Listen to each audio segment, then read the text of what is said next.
Quando você quer trabalhar com animações dentro do Blender, a primeira pergunta que vem na mente é: onde que eu começo a trabalhar com isso? Porque, ok, nós vamos fazer dentro do Blender, mas quando você olha na parte superior da tela, você percebe que existe uma workspace chamada Animation. E logo que você clica e entra nela, você percebe que nós temos algumas telas diferentes aqui. É nisso, nessa jornada, que você percebe que a gente nem precisa disso daqui tudo, tá? Uma das telas que nós temos, ela já mostra o nosso objeto 3D com a nossa câmera e tal, e eu não gosto de usar dessa maneira. Eu acho interessante a gente pensar da seguinte maneira: quando você começa a trabalhar com animações dentro do Blender, você percebe que você precisa de 3 telas para poder trabalhar com animação, além da tua 3D Viewport. A primeira delas é essa daqui, é a boa e velha Timeline. A Timeline, ela é nada mais do que essa agulha que passa aqui embaixo, que você pode utilizar para poder visualizar a tua cena. E com a Timeline, para fazer animações dentro do Blender, é bem simples. Se você tiver um objeto, por exemplo, um macaco, como esse daqui, botar ele em uma posição e você quiser animar esse macaco,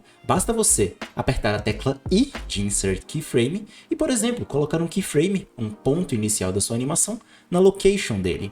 E vindo aqui na sua timeline, você pode mover a sua agulha, mover o seu objeto na sua tela, apertar a tecla I novamente e colocar um ponto de chegada, o último keyframe. A gente pode colocar na location também. E dessa maneira, a gente criou o movimento dele de uma localização para outra localização, de location a location. Esse é o princípio básico de animação, e é isso daqui que você vai estar aprendendo hoje. Mas a gente não vai criar só o ponto inicial e o ponto final, porque você percebe que dar um ponto de partida e um ponto de chegada não é o que vai deixar a nossa animação perfeita. O que vai deixar a nossa animação perfeita é o que a gente faz entre o ponto de partida e o ponto de chegada. E é isso que eu quero mostrar para você aqui. Olha que interessante. Ao trabalhar com animações, você percebe que é importante notar que se a sua câmera está do jeito correto. Então, você vai fazer o quê? Você aperta a tecla 1 do teu teclado numérico, ou tecla aspas, né, tá ali do lado do número 1, e clica aqui em Front View. E utilizando isso daqui, você chega aqui mais perto do teu donut, usando a rodinha do mouse, e dá um Ctrl Alt 0 para trazer a sua câmera para sua vista. O que é praticamente a mesma coisa de você vir aqui em View, Align View, e clicar aqui em Align Active Camera to View, que está apagado porque a gente já está dentro da câmera, então isso não vai acontecer. Com isso daqui é fácil, a gente seleciona a câmera rapidinho, aperta a tecla G, segura a tecla Shift, para a gente poder dar aquela movimentadinha centralizada, G novamente, clica e solta com o botão do meio do mouse e arrasta aqui para frente. Dessa maneira, podemos até trazer ela aqui um pouquinho mais para baixo e deixar o nosso donut mais centralizado. E com isso você já deixa a tua câmera mais centralizada, você melhora a tua composição, que é até interessante você pensar nessa coisa de composição, que é você colocar as coisas dentro da tua tela. É por isso que o Blender, ele tem uma coisa muito interessante.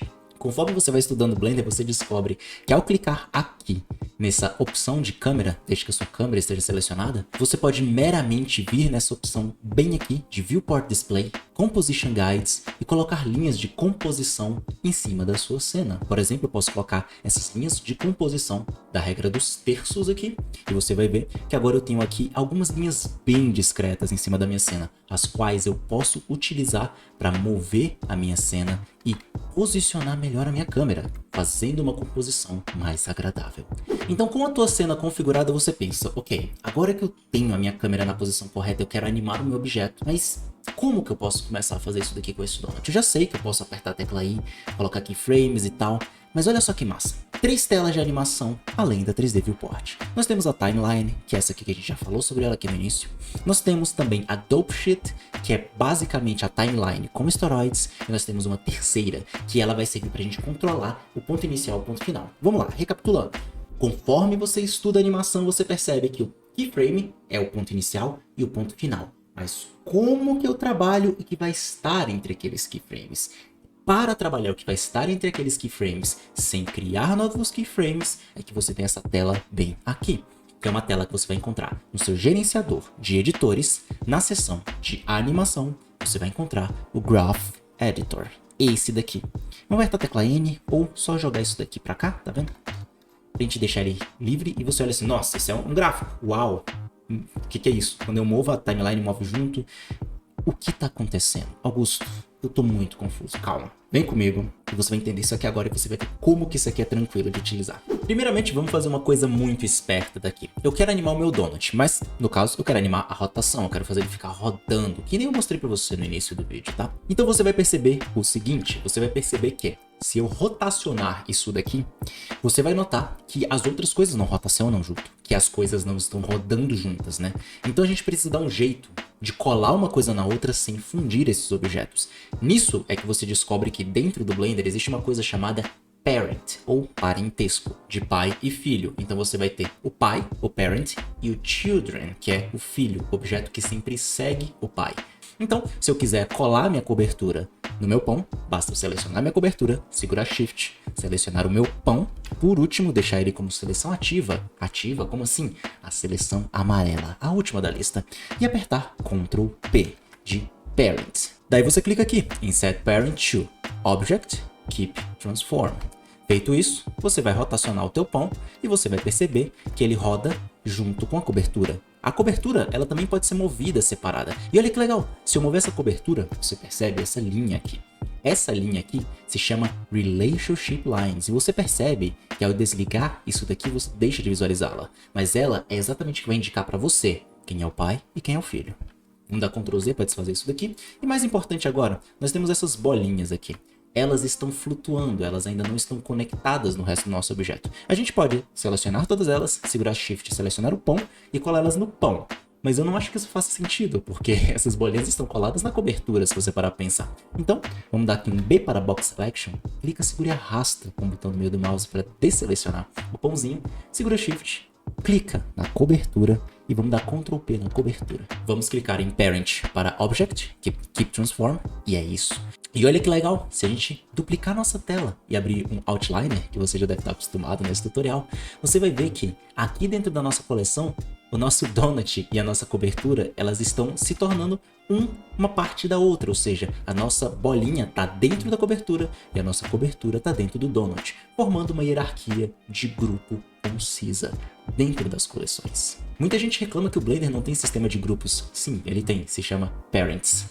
Também tem sistema de grupo para outras coisas, mas para a finalidade desse tutorial, vamos considerar isso daqui como uma ideia de grupos, tá? Importante que você pode juntar as coisas nos Parents, grupos, e agrupá-los em coleções, collections. Fechando essa tela daqui, agora que a gente só precisa animar o pão e todo o resto vai se animar junto com ele porque eles estão colados através do parentesco, é que a gente vai fazer o seguinte, nós vamos apertar a tecla N e vir aqui na aba Item com o nosso pão selecionado. E aqui na rotação do eixo X, eu posso mover o meu pãozinho. E eu vou colocar ele aqui para estar uns 60 graus de rotação. Porque olhando aqui de frente, você vai ver o nosso pãozinho bem frontal mesmo. Para que a nossa animação tenha um início mais interessante, a gente vai fazer o seguinte agora. A gente vai vir aqui no eixo Z, que é o cima e baixo. E nós vamos rotacionar um pouquinho aqui. Vamos tentar colocar isso aqui nos 25 graus. Só para ele já ficar ali numa perspectiva. A gente já tem uma perspectiva legal logo no início da nossa animação. E agora que a gente vai trabalhar na nossa animação, pensando no quê? Pensando nos keyframes. Você já percebeu que trabalhar com keyframes é setar o ponto inicial e o ponto final. E a gente vai mexer no que tem no meio daqueles dois pontos. Essa é a sacada. Então, vamos vir aqui na nossa timeline e arrastar ela lá para o início. E vamos dar o nosso primeiro keyframe na rotação. Então, com o nosso pãozinho do donut selecionado, nós vamos apertar a tecla I e nós vamos inserir um keyframe em Rotation.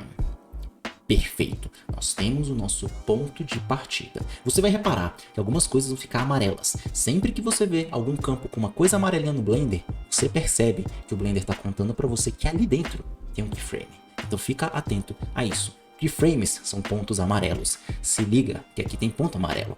Olha só que massa. Se a gente mover, fica verde, indicando o quê? Que o Blender está te contando que existe um keyframe naquele valor. Não necessariamente naquele frame. Mas, naquele valor, existe um keyframe em algum lugar. E é isso que nós vamos fazer. Então, na nossa posição inicial, a gente vai colocar esse keyframe. Vai começar ali a nossa animação. Mas aí você pergunta, Augusto, como que eu vou saber que a minha animação vai ter o tempo que eu quero? E como que eu vou saber em segundos aonde que vai, tipo, onde começa, onde termina? Como eu decido essas coisas? É aí que você descobre o seguinte. Você descobre que para você trabalhar com animações, você precisa entender de frame rate. E o frame rate, ou a quantidade de frames por segundo que uma animação tem, vai ser o que vai determinar quantos frames a sua animação vai ter. Aí você percebe que então eu posso vir aqui nas minhas opções de output e selecionar quantos frames por segundo eu posso ter na minha animação. E aí eu vou te contar uma coisa legal.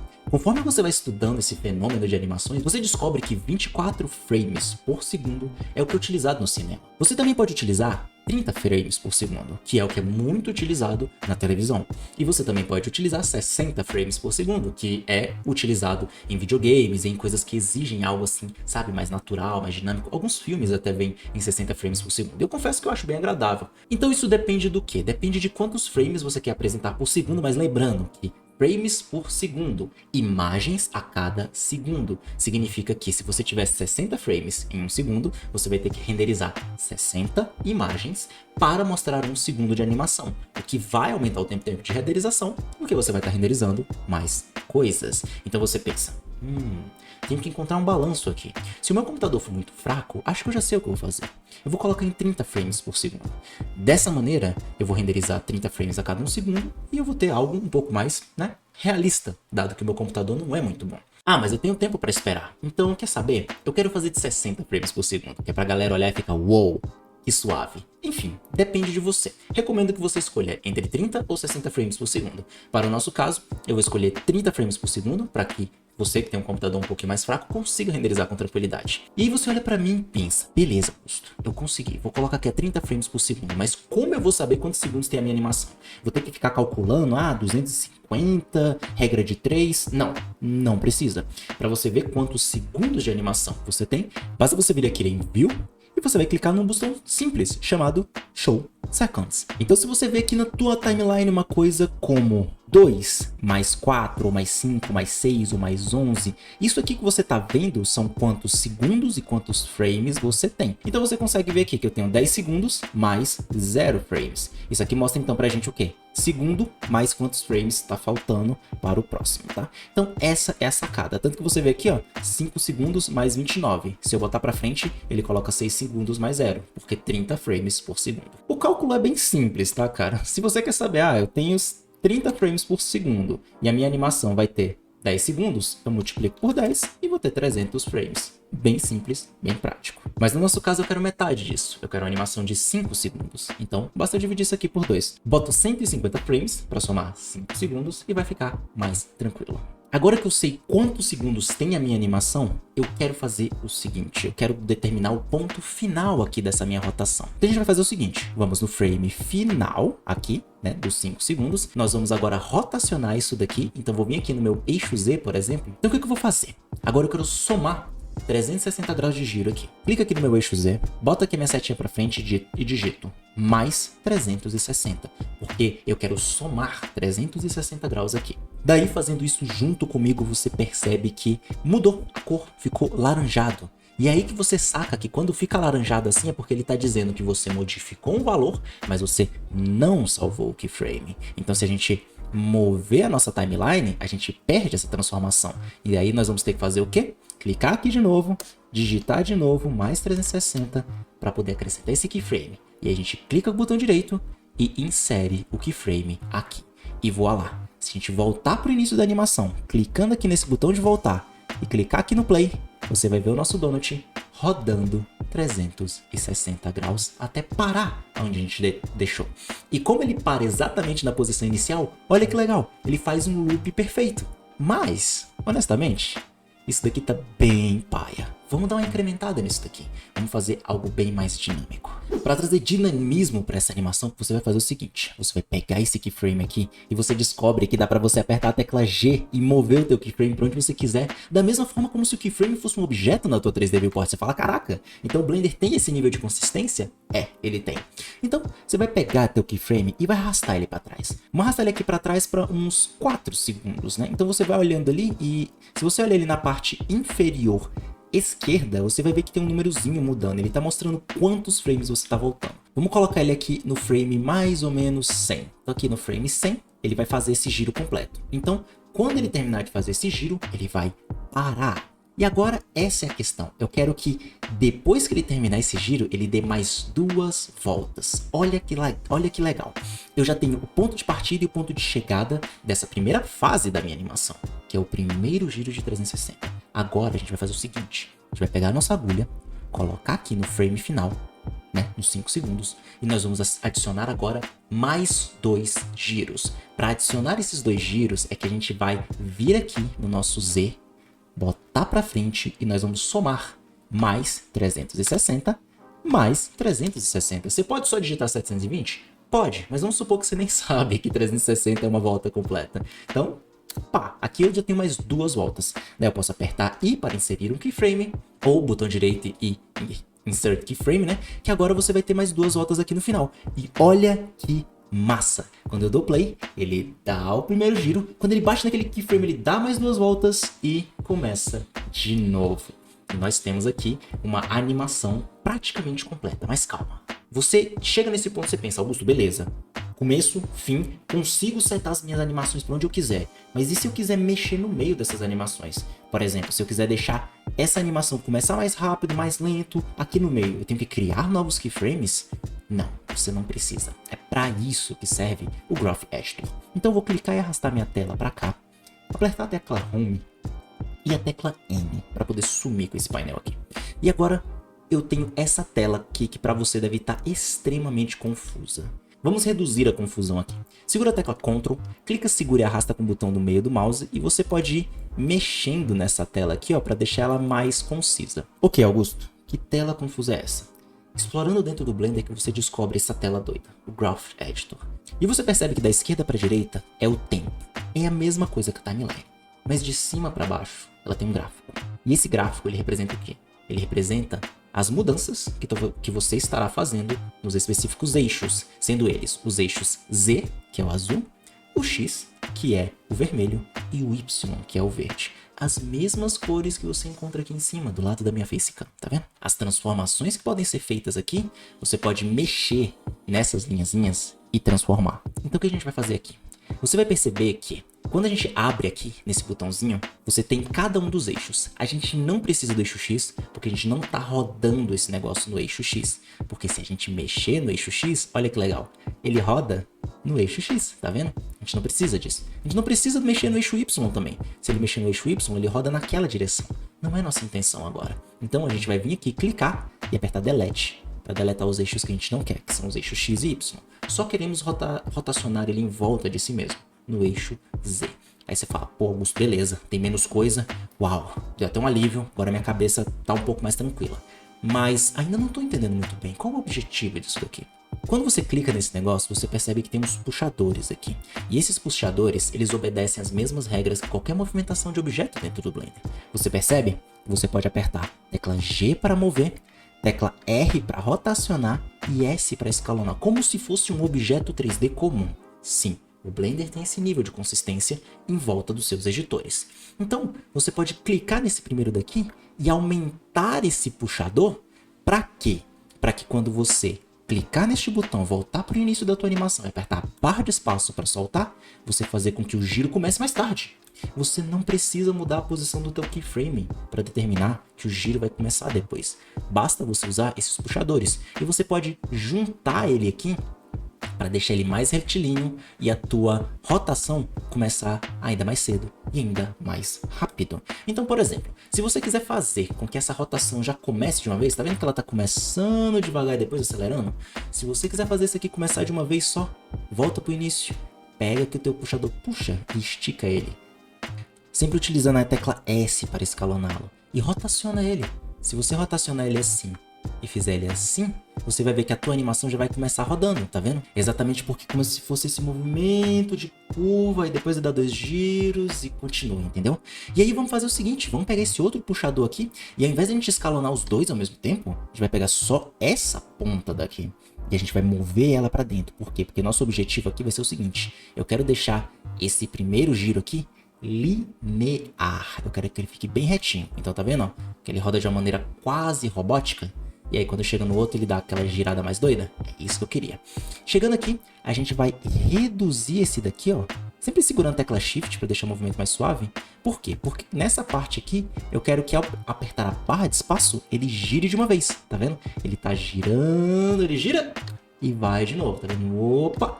Meio que de uma vez. Ah, não, mas e se eu quiser mais suave? Eu posso puxar isso daqui e fazer para ele o quê? Esse movimento mais curvilíneo, que vai me dar uma sensação de aceleração, entendeu? É assim que você usa esses puxadores do Graph Editor para colocar a tua intenção de aceleração, de redução, de timing entendeu? Essa é a sacada. Então você vai brincando aqui para poder fazer com que a animação fique do teu jeito, do jeito que você acha que vai entregar a melhor sensação. E a parte mais legal é a seguinte, como essa nossa animação tem 5 segundos, a gente vai fazer o seguinte, a gente vai pegar esse primeiro puxador aqui e esse último puxador e vamos deixar eles mais ou menos na mesma diagonal. Tá vendo que eles estão mais ou menos na mesma direção? Meio que assim. Então vou até deixar esse aqui menorzinho, tudo meio retilíneo. Por quê? Porque quando a gente apertar juntos a barra de espaço, ela vai girar. Quando chegar aqui, ela vai dar um giro maior. E quando terminar esse giro, ela volta pro início e você não consegue ver onde que começa e onde que termina. Você fez um loop perfeito. A sacada do loop perfeito é essa, é o timing. Então clica no vídeo que tá aparecendo aqui na tela para você ir para a próxima aula dessa série. Eu te esperando lá, beleza? Até mais.